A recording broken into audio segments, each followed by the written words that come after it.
मुलांनो, आज आपण आपल्या पाठ्यपुस्तकामध्ये असलेला एक स्थूल वाचनाचा पाठ पाहणार आहोत आणि हा पाठ म्हणजे एक कविता आहे. कवितेचं नाव आहे जाता असताला. ही कविता म्हणजे मूळ बंगाली कवितेचं एक स्वैर मुक्तपणानं केलेलं अशा प्रकारचं रूपांतर आहे. मूळ कविता बंगाली आहे आणि ती गुरुवर्य रवींद्रनाथ टागोर यांनी लिहिलेली. कवितेचं वैशिष्ट्य काय असतं तर कविता ही कमीत कमी शब्दात मोठा आशय आपल्या समोर व्यक्त करत असते. कथेमध्ये, कादंबरीमध्ये एखाद्या गोष्टीचं खूप सविस्तर स्पष्टीकरणासह वर्णन आलेलं असतं, पण कविता ही काही प्रतीकांचा वापर करून मोजक्या शब्दात आशय व्यक्त करणारी असते. जाता असताना ही एक त्यापैकीच कविता आहे. गुरुवर्य रवींद्रनाथ टागोर यांची जी मूळ बंगाली कविता आहे ती सुद्धा तुम्हाला वाचण्यासाठी, थोडी माहितीसाठी म्हणून पाठ्यपुस्तकामध्ये छापलेली आहे. आता तुम्ही पहा स्वतः ती कविता केवढी आहे. मूळ कविता त्याचं स्वैर रूपांतर करताना उलट थोडं मोठी कविता झाली आहे. पण इतक्या छोट्या आकारामध्ये, इतक्या कमीत कमी शब्दात, कमीत कमी ओळीत खूप मोठा व्यापक अर्थ रवींद्रनाथांनी आपल्या समोर उलगडून दाखवलाय. काय आहे ही कविता? ही कविता आपल्याला काहीतरी शिकवण देण्यासाठी त्यांनी लिहिली आहे.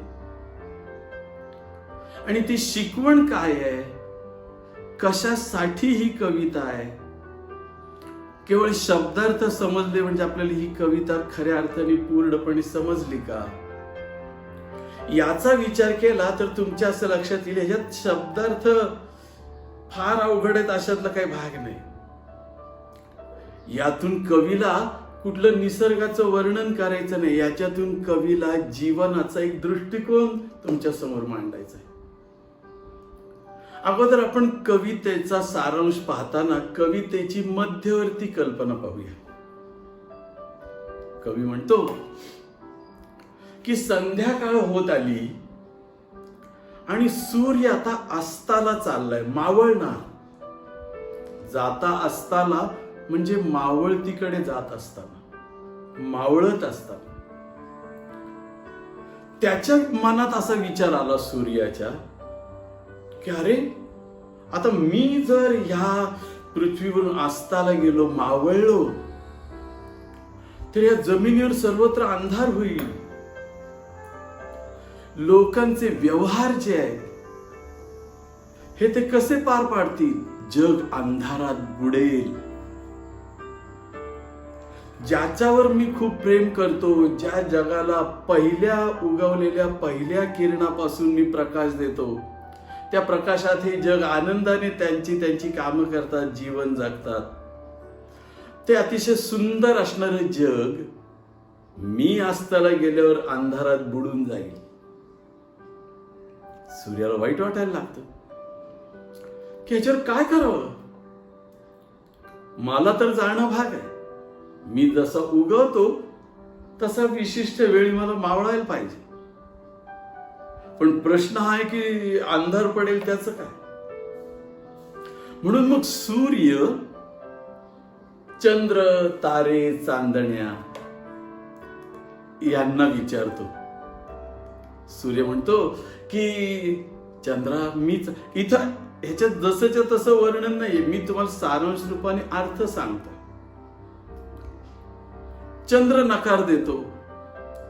तो म्हणतो सूर्या, बापरे, तुझ्या इतकं तेजस्वी, तुझ्यासारखा प्रकाश माझ्यासारख्याला काय देता येणार? मी खूप कमी दर्जाचा आहे, माझी पात्रता तेवढी नाही. तुझ्यासारखं उजळून टाकायचं हे जग मला नाही जमणार, मी नाही करू शकत. तुझी माझी बरोबरीच होऊ शकत नाही.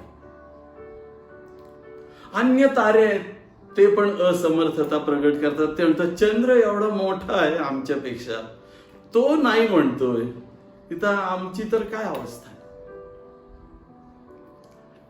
चंद्र, तारे, नक्षत्र सगळेजण त्याची ही विनंती जी आहे सूर्याची, की मी गेल्यानंतर तुम्ही या जगाला प्रकाश द्याल का, ती विनंती कोणीच मान्य करत नाही. सूर्याला खूप वाईट वाटायला लागतं, त्या डोळ्यात पाणी येतं की अरे रे, आता हे सगळं जग अंधारात बुडून जाईल, तासन तास अंधार राहील आणि सर्व जे काय आहे हे व्यवहार मानव जातीचे जे आहेत ना ते थांबतील.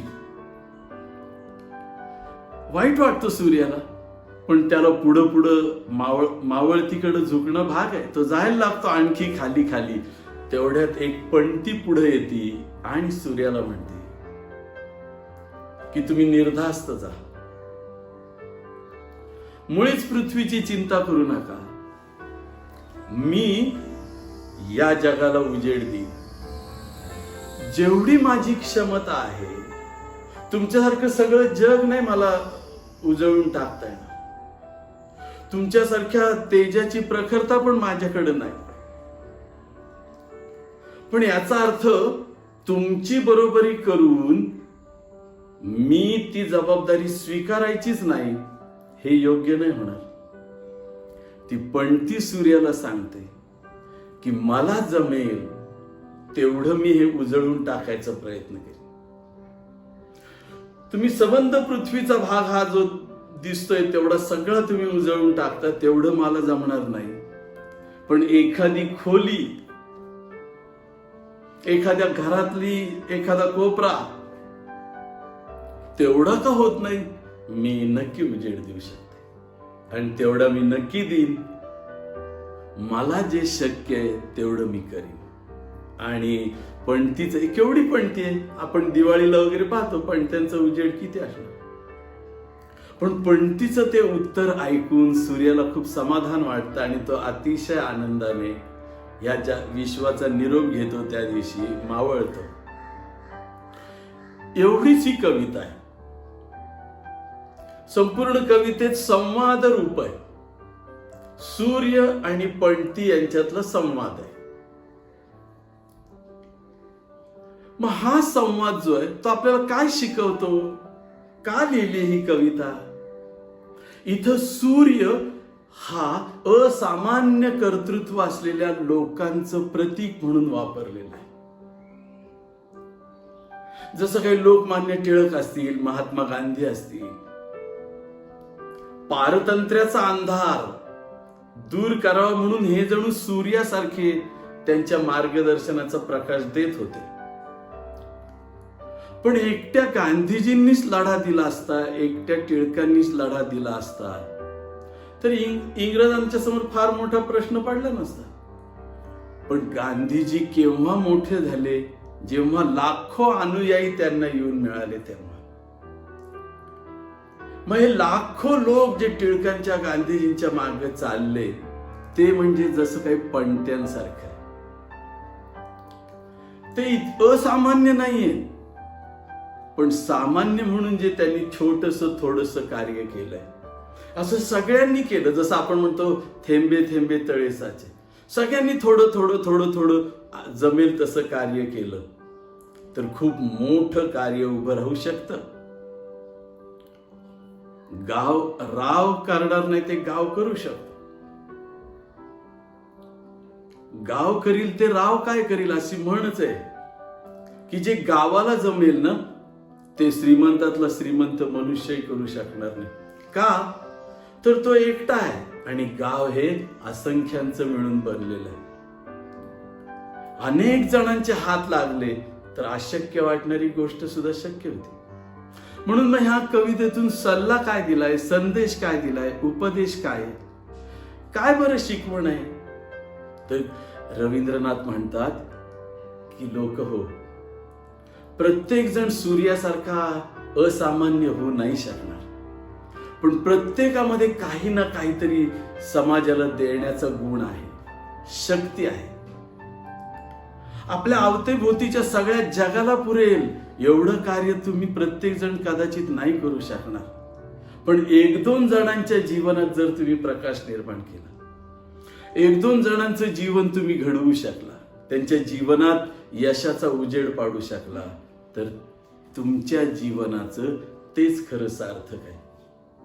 आणि म्हणून त्यांनी इथं प्रत्येक छोट्या जीवालाही जगात काहीतरी देण्याची क्षमता असते, हे जग सुंदर करण्याची क्षमता असते, हा बोध याच्यातून द्यायचा आहे.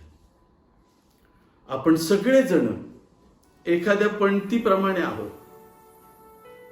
पण आपल्या शक्तीची पणती जर प्रत्येकाने पेटवली तर हे जग सुंदर व्हायला वेळ लागणार नाही, या जगाला नवा प्रकाश मिळायला वेळ लागणार नाही. आणि सगळं जग आपण दिवाळीत पाहतो ना, पणत्या सगळ्या गल्ल्या, सगळे रस्ते उजळलेले दिसतात. असे जर लाखो लोकांच्या मनामध्ये असलेल्या ह्या आपल्या शक्तीच्या पणत्या, आपल्या सेवेच्या पणत्या जर प्रत्येकाने उजळवल्या तर हे जग सुंदर झाल्याशिवाय राहणार नाही. हा संदेश याच्यातून द्यायचा आहे. म्हणून मुलांनो, ही 2 प्रतीकं लक्षात ठेवा. सूर्य म्हणजे असामान्य कर्तृत्वाची माणसं आणि पणती म्हणजे सामान्य व्यक्तिमत्वाची माणसं. आणि सामान्य लोक सुद्धा जेव्हा एखाद्या कार्य करायला लागतील त्याला ह्या जगामधले असंख्य दुःख कमी होतील, हा विचार याच्यातून रवींद्रनाथांनी मांडलाय. मुलांनो, एकदा तुम्ही ही पूर्ण कविता छानपैकी वाचून पहा. त्यातले संवाद काव्यातले जे आहेत ते साध्या पद्धतीनं निबंधात वगैरे आपण प्रोज स्टाईल मध्ये लिहितो तसे लिहून काढा आणि मग तुमच्या लक्षात येईल की काय संवाद झाला आणि त्यातून का सूर्य आनंदाने अस्ताला जायला लागला. कारण त्याला वारस मिळाला.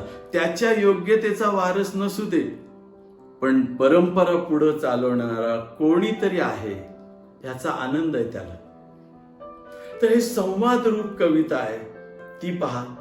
त्या शेजारी जी बंगाली, त्यातला आपल्याला अर्थ काय आपली भाषा नाहीये, परंतु कुतूहल म्हणून ज्याला वाटेल त्याला वाचायला हरकत नाही की बंगालीत ही शब्दरचना खुद्द रवींद्रनाथांनी कशी केली.